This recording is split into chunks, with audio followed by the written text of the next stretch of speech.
Saudara merasa surat usulan pemakzulan Wakil Presiden Gibran Rakabuming Raka tak kunjung mendapat respons dari DPR, Forum Purnawirawan TNI dan Masyarakat Sipil menuntut parlemen untuk segera memproses surat yang dikirimkan sejak tanggal 2 Juni lalu. Kami bangsa Indonesia. Berkeadilan sosial. Bagi seluruh rakyat Indonesia.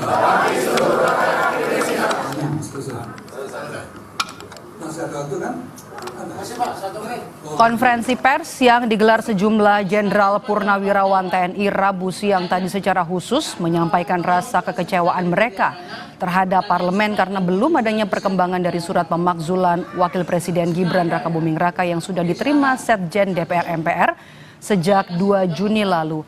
Purnawirawan mengaku siap pengabaian parlemen atas surat mereka itu akan disikapi serius dengan mendatangi langsung gedung parlemen. Setiap perbuatan yang TNI mantan TNI harus atas dasar kebenaran profesi. Jadi atas dasar doktrin yang ditanamkan sejak kita masuk. Maka kita sekarang ini mencoba untuk melakukan penyelamatan bangsa dan negara. Nah, kalau sudah kita dekati dengan cara yang sopan, tapi ternyata diabaikan, nggak ada langkah lagi kecuali kita ambil secara paksa.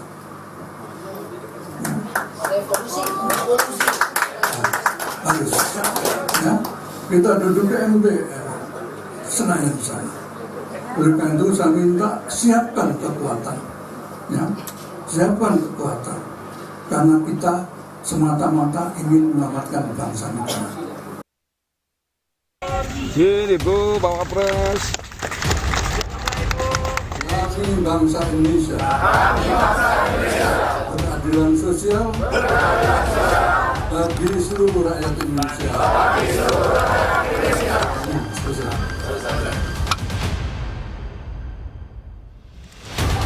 Genap 1 bulan sejak surat usulan pemakzulan Wapres Gibran Rakabuming dilayangkan ke DPR dan MPR, sampai saat ini belum ada kejelasan. Jadi tidaknya DPR MPR memproses kelanjutan surat yang ditandatangani 4 Jenderal Purnawirawan TNI itu. Terbaru, Ketua DPR Puan Maharani mengaku dirinya belum melihat surat pemakzulan Gibran. Namun, politisi PDI Perjuangan itu berjanji dirinya akan berkoordinasi dengan Sekretariat Jenderal MPR maupun DPD untuk memutuskan kelanjutan surat usulan pemakzulan Gibran. Surat belum kita terima karena baru hari Selasa dibuka masa sidangnya, masih banyak surat yang menumpuk. Kita lihat dulu bagaimana dan seperti apa, dan apakah MPR dan DPD sudah menerima. Saya belum berkoordinasi dengan Kesekjenan, belum berkoordinasi dengan Kesekjenan MPR dan DPD. Senada dengan Puan, Wakil Ketua MPR fraksi PAN Edi Suparno juga mengaku masih menunggu hasil kajian Sekretariat Jenderal MPR mengenai surat kiriman Forum Purnawirawan TNI tersebut. Karenanya MPR belum bisa memastikan soal kelanjutan surat tersebut. Kami juga sudah menerima surat itu, tentu kita sedang menunggu hasil kajian dari Sekretariat Jenderal MPR tentang tindak lanjut atau permasalahan yang memang menyangkut surat tersebut. Sebelumnya, sang ayah yang juga Presiden ke-7 Jokowi pernah menekankan soal pemakzulan yang ditujukan kepada putra sulungnya itu. Meski ia mengaku tak sakit hati dengan dorongan pemakzulan Gibran, Jokowi tekankan jika Pilpres di Indonesia bersifat satu paket. Itu dinamika demokrasi kita, biasa saja. Nggak sakit hati gitu Pak? Biasa saja. Iya, pemilihan presiden kemarin kan satu paket. Bukan sendiri-sendiri, kayak di Filipina itu sendiri-sendiri. Selain 2 lembaga legislatif yang memilih irit berkomentar, Presiden Prabowo juga sampai saat ini tidak pernah menanggapi secara langsung gejolak usulan pemakzulan yang diusulkan para sesepuhnya di TNI itu. Tim Liputan Kompas TV.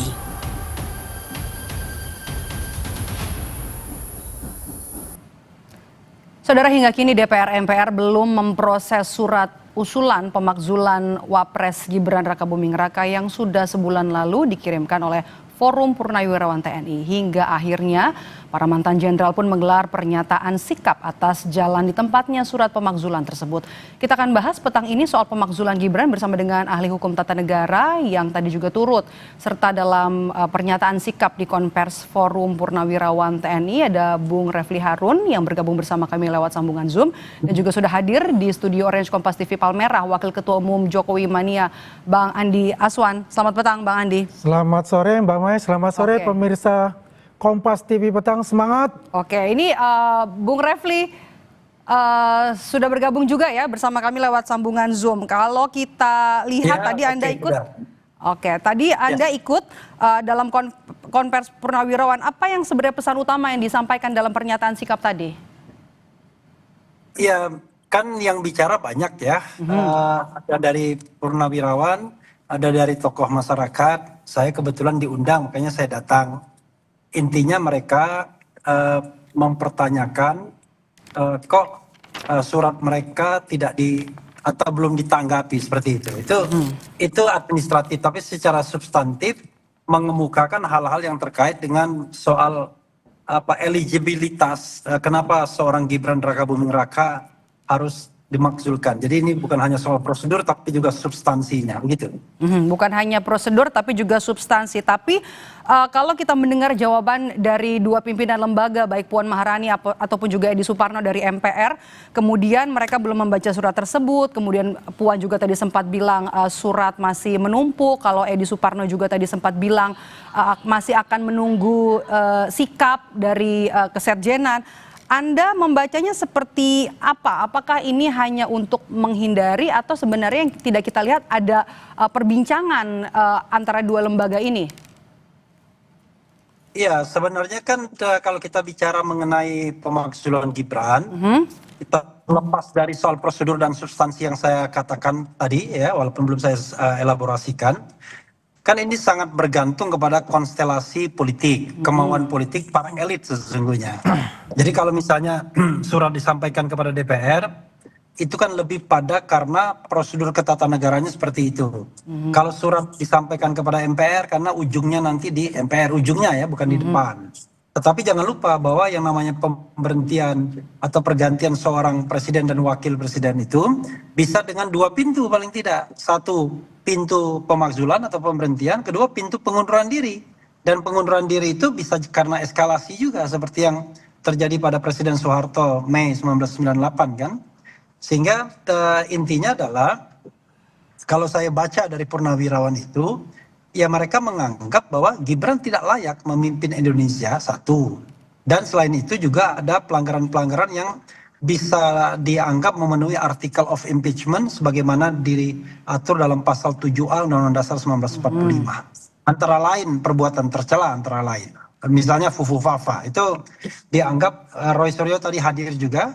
Dia yakin 99,9% itu adalah milik Gibran Rakabuming Raka dan Gibran tidak mengakui sampai sekarang. Maka tadi saya juga sampaikan sesungguhnya dia melakukan kesalahan. Pertama adalah kebohongan publik ketika menjabat sebagai wakil presiden tidak mengakui akun Fufu Fafa. Kedua, sebelum dilantik ya kontennya sangat bermasalah akun itu. Itu satu contoh ya. Contoh lainnya ada yang menyebutkan soal dugaan korupsi, soal kemampuan untuk menjadi seorang pemimpin ya, syarat jasmani dan rohani.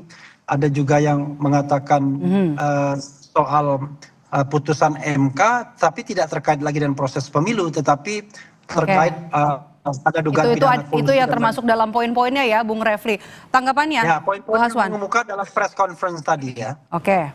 Ya, terima kasih Mbak Mai ya. Kalau kita melihat apa yang diinginkan oleh ayahanda para purnawirawan ini adalah kehendak sepihak gitu lah. Ya. Apa yang telah dimasukkan di surat permohonan untuk pemakzulan itu ke DPR MPR, ya itu adalah hak konstitusi. Memang harus dilakukan seperti itu. Tidak melalui jalanan, kan seperti itu. Yang kedua ini adalah masalahnya urgensinya apa gitu loh. Untuk mengadakan pemakzulan wakil presiden kita, seorang anak muda, yang representatif anak muda, yang dipilih oleh 58% pemilih. Ya, pemilih pada pemilu kemarin. Pasangan satu paket, Prabowo dan Gibran. Itu bukan dipilah-pilah loh, Prabowo, Gibran seperti di Filipina. Ini kan berbeda. Ini kita ini presidensial dan juga adalah satu paket. Kalau dikatakan ada pasal 7A, ya, di mana kesalahannya? Pertanyaan saya. Satu, apakah dia berkhianat pada negara? Apakah dia korupsi? Dan sebagainya. Kan nggak ada itu bukti-bukti yang mengatakan itu. Dan tidak ada putusan pengadilan yang mengatakan itu. Ya, ini kan berkaitan yang masalah adalah MK nomor 90. Itu sudah selesai untuk bicara itu. Ya kan? Kemudian, apalagi sih yang dicari-cari gitu loh. Ya, kalau sudah inilah, ini tidak memberikan contoh yang baik kepada para politikus muda, kepada anak-anak muda Indonesia. Ini yang hadir semua kalau saya lihat itu adalah ya kaum 24% sama kaum 16%. Lawan politik kepada kemarin kontestasi. Ini permasalahan bukan murni dari keinginan para purnawirawan. Karena purnawirawan itu kan ada PPAD, PPAL, dan PPAU. Ya, kalau purnawirawan ini kan nggak jelas di mana induknya itu. Ya, itu hak sah-sah saja secara konstitusi mengusulkan pemakzulan itu nanti kan memang diproses oleh DPR dan MPR. Ya, dan kalau kita lihat dari struktur ya, katakanlah di situ ada Kim Plus dan ada PDIP. Kim Plus itu 470 kursi. PDIP 110 kursi. 470 artinya 3/4 pada saat rapat paripurna itu harus hadir. Dan 22/3 pemilih itu mengatakan iya. Kalau tidak di antara 23 itu selesai ini barang gitu loh. Oke. Begitu Mama. Oke, Bung Refli, salahnya apa? Urgensinya apa? Tanggapannya? Tadi saya menyampaikan sesuatu yang belum pendapat saya ya, karena diminta apa yang disampaikan dalam press conference. Ini bagian pendapat saya. Jadi begini, salah besar kalau mengaitkan impeachment sama urgensi dan paket. Oke. Karena dalam sistem ketatanegaraan Indonesia, saya udah lebih tahu lah pasti ya, nggak mungkin nggak tahu. Itu yang namanya presiden dan wakil presiden itu bahasa yang dipakai itu dan atau. Jadi kalau kita bicara impeachment itu bisa terhadap presiden saja, terhadap wakil presiden saja atau dua-duanya. Jadi nothing to do dengan soal pemilihan paket seperti Filipina dan lain sebagainya itu salah ya. Jadi kalau kita kutip Jokowi dan diulangi oleh yang Andi itu salah. Itu saya katakan salah. Dan yang kedua, yang namanya impeachment itu tidak ada urgensinya. Bukan urgensi perlu tidaknya impeachment, tetapi apakah seorang presiden dan wakil presiden itu memenuhi article of impeachment. Nah, article of impeachment itu bukan atas putusan pengadilan negeri, bukan atas putusan Mahkamah Agung, tetapi berlaku yang namanya forum privilegiatum dan impeachment, dua hal sekaligus. Pertama, proses politik di DPR, lalu kemudian ke Mahkamah Konstitusi, balik ke DPR dan ke MPR. Jadi DPR itu memang murni politik.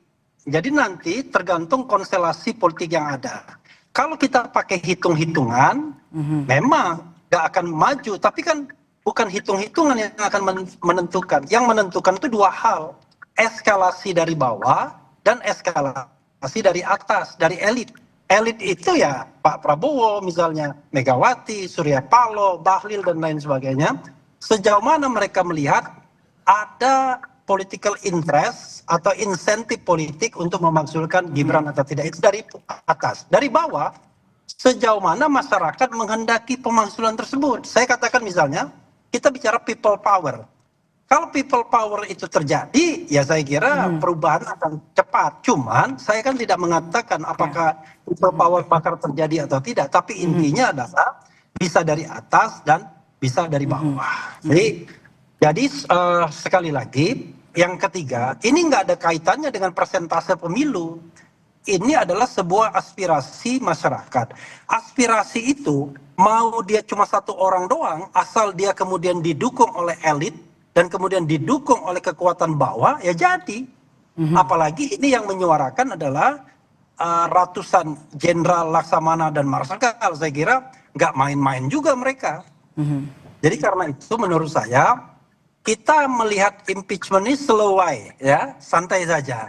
Kalau seandainya memang kuat alasannya, didukung oleh rakyat dan elit, jadi itu barang. Tapi kalau tidak kuat dan tidak didukung elit, maka tidak akan pernah terjadi. Cuma kalau saya mau jujur ya, Gibran itu memang anak muda, tetapi kan orang meragukan kemampuan dia, itu yang jadi masalah. Nah kita berpikir mengenai soal leadership. Something happen to Prabowo misalnya. Kemudian itu yang muncul di dalam press conference tadi. Apakah sanggup perahu sebesar ini dipimpin oleh anak muda? Oke, kita sudah dapat poinnya Bung Refli. Bung Refli, saya mau ke Bang Aswan.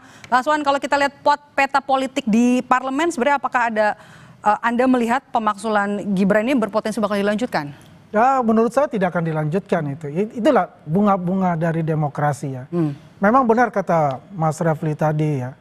Di dalam undang-undang tata tertib di DPR RI memang setiap surat yang masuk harus dibahas. Tapi urgensinya bagaimana kan tergantung dari sekwannya ya, sekretaris dewan di DPR RI itu ya. Dan juga tergantung juga nanti dari ketua DPR dan ketua MPR itu. Karena itu surat-surat itu nanti kan masuk ke fraksi masing-masing gitu. Kan yang menentukan tuh fraksi-fraksi. Memang benar ada elit-elit yang akan menentukan itu, kan begitu. Kembali saya nggak setuju itu adalah begini. Kalau terjadi bahwa Gibran tidak mempunyai kapasitas misal begitu. Kalau dia tidak mempunyai kapabilitas dan kapasitas, dia tidak akan menang dalam Pilpres kemarin. Ya, biar bagaimanapun suara ya anak-anak muda pendukung Gibran ya, suara Pak Jokowi sendiri, suara dari rakyat yang mendukung Pak Prabowo ini tidak bisa dinafikan, dinegasikan begitu saja gitu loh. Biar bagaimanapun Mas Gibran ini kan belajar juga dari mentor-mentor terbaik ya, dari Pak Prabowo, dari Pak Jokowi gitu. Jangan dinafikan masalah itu. Kalau dibilang, wah dia tidak mampu untuk melakukan, ini baru berapa bulan sih? 6 bulan apa 7 bulan? Jadi menurut Anda berpotensi tidak dilanjutkan? Tidak dilanjutkan untuk berpotensi itu ya. Memang semuanya itu tergantung dari elit. Tapi kalau lihat konstelasi politik yang ada sekarang, insya Allah tidak akan. Oke, Bung Refli, Anda melihatnya pertanyaan sama. Apakah dengan peta politik di parlemen saat ini, Anda melihat pemakzulan Gibran ini berpotensi dilanjutkan atau tidak? Makanya kan saya tadi bilang, bukan parlemen yang akan menentukan, tapi elit sama arus bawah. Kalau parlemen itu cuman instrumennya saja, cuman pintu masuknya saja. Bukan mereka yang menentukan. Bukan orang-orang di parlemen yang jumlahnya 500-an itu yang menentukan, tetapi para elit yang saya sebutkan tadi, Prabowo, Megawati, Surya Paloh dan lain sebagainya, kira-kira 8 orang saja, SBY termasuk. Nah, di bawahnya from the below-nya adalah kekuatan masyarakat, kan begitu. Itu satu. Yang kedua, yang namanya kepemimpinan ini nggak ada kaitannya dengan berapa persen Anda dipilih. Soeharto dipilih, ya kan? Semua partai politik tidak ada yang tidak memilih, tetap saja bisa dimakzulkan, tetapi kemudian akhirnya mengundurkan diri sebelum ada proses pemberhentiannya. Gus Dur dipilih, ya tetap juga diberhentikan. Jadi pemberhentian itu nggak ada kaitannya dengan berapa persen Anda dipilih. Pemberhentian itu terkait dengan apakah syarat-syarat untuk memberhentikan seorang presiden dan atau wakil presiden itu terpenuhi atau tidak. Dan kemudian apakah politiknya kemudian berjalan atau tidak. Kalau syarat hukumnya terpenuhi dan politiknya berjalan, ya jadi. Tapi kalau tidak, mau bolak-balik juga nggak akan jadi. Karena itu saya tidak skeptis. Saya buka pintu keduanya. Jadi itu bukan tergantung jumlah anggota DPR, tapi bergantung pada elit dan bergantung pada bagaimana arus bawah. Tetapi terus terang saja, Gibran akan tetap menjadi liability kita sampai kapanpun. Dengan kehadiran, dengan kemampuan, dengan kita kan bangsa ini kan nggak bisa dipakai pemimpin yang magang begitu. Tetapi sorry to say ya, karena saya melihat dia tidak pantas dan itu kan kaitannya kita bicara tentang governance pemilu, tapi sudahlah kita nggak mau bicara lagi pemilunya brengsek, pemilunya kemudian banyak curang dan lain sebagainya. Tapi kita bicara masa depan, apakah impeachment terhadap Gibran ini akan didukung oleh rakyat atau tidak? Itu aja kuncinya. Bung Aswan, tadi saya jawab. Oke, silakan. Bahkan saya mau menyerah. Jadi apa? Syaratnya sudah terpenuhi. Jadi kalau yang dicontohkan oleh Bung Refli itu adalah Soeharto dan siapa? Gus Dur. Itu adalah parlemen, bukan pemilihan langsung oleh rakyat. Parlemen. Ya, berbeda loh. ya apa yang dikatakan Bung Refli dengan contoh yang diberikan pada saat sekarang. Ini dipilih langsung oleh rakyat loh. Kalau dikatakan dari elit, ya saya setuju. Kalau dikatakan dari masyarakat bahwa ini ada penggerak nih, mau makar istilahnya, ya kan? Ya wajar lah kalau saya melihat Bung Refli dan teman-teman yang tadi hadir itu adalah yang oposan semua, ya kan? Di situ juga dikatakan ada namanya Bung Roy Suryo yang bermasalah ini sekarang, yang mestinya dia harus ke PMJ, kenapa ke sana gitu loh? Kan pertanyaan begitu. Dia udah mengatakan 11.000 triliun, saya akan siap hadir di PMJ. Loh, hari ini nggak ada malah ke sana, ke sebelah, ya kan? Ini kan pertanyaan yang buat saya ini nggak masuk akal buat saya. Oke, respons Anda, Bung Refli? Saya? Halo? Iya. Iya, jadi ini salah lagi. Jadi yang namanya impeachment itu memang urusannya parlemen secara prosedur. Mau dulu atau sekarang. Nggak ada kaitannya dengan proses pemilihannya. Cuman bedanya adalah prosedurnya agak berbeda. Kalau dulu pemberhentian presiden hanya MPR saja, sekarang pemberhentian presiden melibatkan DPR, MK, dan kemudian MPR. Jadi nggak ada kaitannya bahwa Anda dipilih langsung kemudian tidak boleh di-impeach. Jadi bacalah konstitusi. Konstitusi itu satu paket. Pemilihan presiden langsung disediakan, tetapi pemberhentian terhadap presiden juga disediakan. Jadi tidak ada kaitannya. Dan itu pasal 6 dan pasal 7 berturut-turut pasalnya dalam Undang-Undang Dasar 45. Pasal 6, 7, dan 7A. Ya, 7B, 7C. Jadi sekali lagi saya katakan, dan tidak ada kaitannya. Roy Suryo tadi saya klarifikasi juga, karena saya mendengar secara khusus. 11.000% siap datang, tetapi mereka tidak memilih datang. Begitu loh. Why tidak memilih datang? Karena ini dianggap ini terkaitan dengan ijazah palsu. Kalau sudah keterkaitan ijazah palsu, mereka sudah diklarifikasi sebelumnya, gitu loh. Dan juga lucu. Masa Polda Metro itu mencari-cari kesalahan dengan meminta klarifikasi orang yang mau dibidik. Itu kan namanya kurang kerjaan kalau mereka datang kan. Gitu. Kalau mereka mau ditersangkakan, mereka ada daya paksa. 2 kali tidak hadir, 3 kali baru bisa dipaksa. Baik. Gitu loh. Baik, terima kasih. Suratnya juga sudah masuk dari Purnawirawan TNI ke DPR dan juga MPR. Kita lihat kelanjutannya seperti apa, pembahasannya apa di 2 lembaga ini. Terima kasih sudah bergabung bersama kami, Bung Refli Harun, Bung Andi Azam sudah bergabung bersama kami di Kompas Petang. Terima kasih, sehat selalu. Usai jeda saudara, kami kembali dengan informasi penyidik Kejaksaan Agung menggeledah kantor dan rumah Direktur Utama Sritex Iwan Kurniawan Lukminto di Jawa Tengah selama 2 hari.